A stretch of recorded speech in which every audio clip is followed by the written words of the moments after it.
สบายดีพ่อแม่พี่น้องเนาะเฮากะมื้อนี้เนาะสิพาพี่น้องมาเบิ่งเกี่ยวกับการสร้างก่อหรือว่าตัดก่อหน่อไม้เลี้ยงน้องให้มันบางออกแล้วก็ให้มันออกหน่อคันเฮาบ่ตัดเฮาบ่ใส่ฝุ่นบ่รดน้ำหน่อมันจะออกบ่หลาย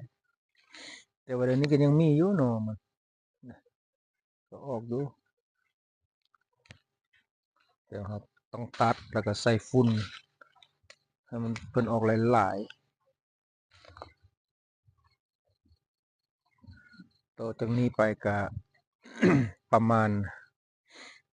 อยู่อั่นอาทิตย์หนึ่งประมาณอยู่อาทิตย์หนึ่งแล้วเราจะเอาฝุ่นใส่เราจะรดน้ำเพราะว่าเป็นหยังจะว่านั้นเนาะคืออันโตคือว่าโตแบบนี้นี่ เราตัดหั้นนะเราตัดแล้วจะให้มันนั่นบาดแผลมันอันนั้นก่อนให้มันสมานก่อนคันบ่ซั้นน่ะ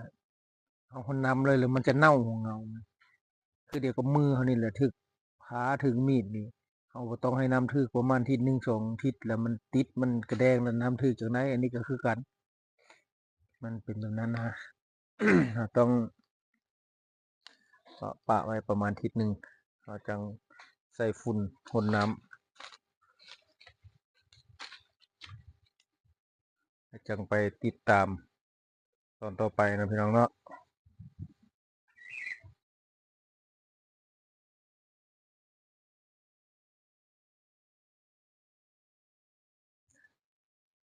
หลังจา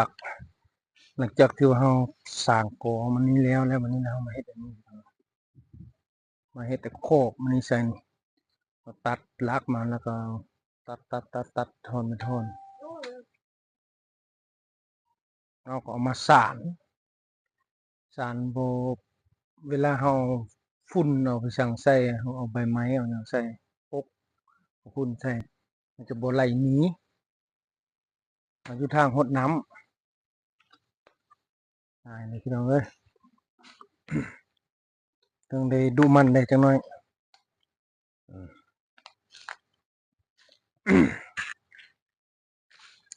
หลังจากนี้ไปแล้ว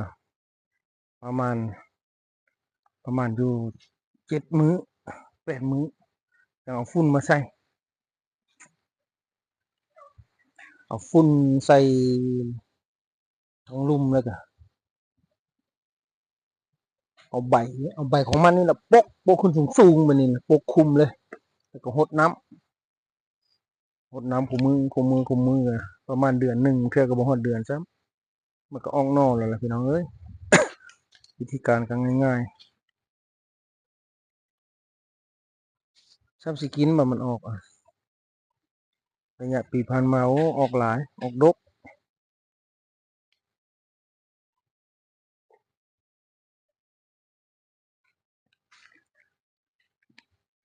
ก็มันใหญ่ลำมันก็หลายก็ถือว่าออกหลายสมควรแล้วสำนี้ก็ยัง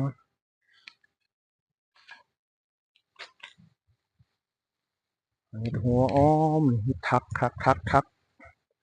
สานได้คัดไปเลยเพื่อบ่ให้ใบไม้ใบหยังกระเด็นออกหนเวลาเรารดน้ำมันจั่งสบายเราเฮ็ดโคกนี่สบายพี่น้องเอ้ย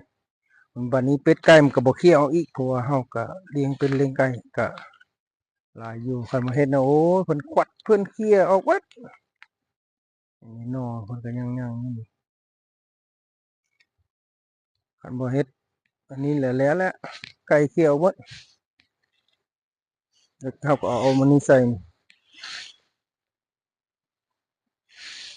เอาอันนี้ไปปกเอาใบมันนี่ไปปกแล้วก็แล้วแหละพี่น้องเอ้ยง่ายๆเลยเอาใบมันเข้าไปปกฝุ่นก็คันมีฝุ่นคอกก็ฝุ่นคอกใส่นี่ข้าพเจ้าสิจูดเอาบ่อนใบที่เพิ่นสร้างออกจากกอมันนี่แหละจูดไฟแล้วก็สิเอามาใส่ แล้วเอาใบตัวแห้งตัวนี้มาปกอีก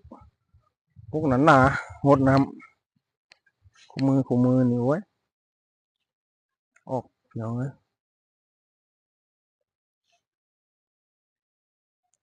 เอานี่ยังติดตามตอนต่อไปเนาะพี่น้องเนาะขอบใจที่รับฟังและรับชม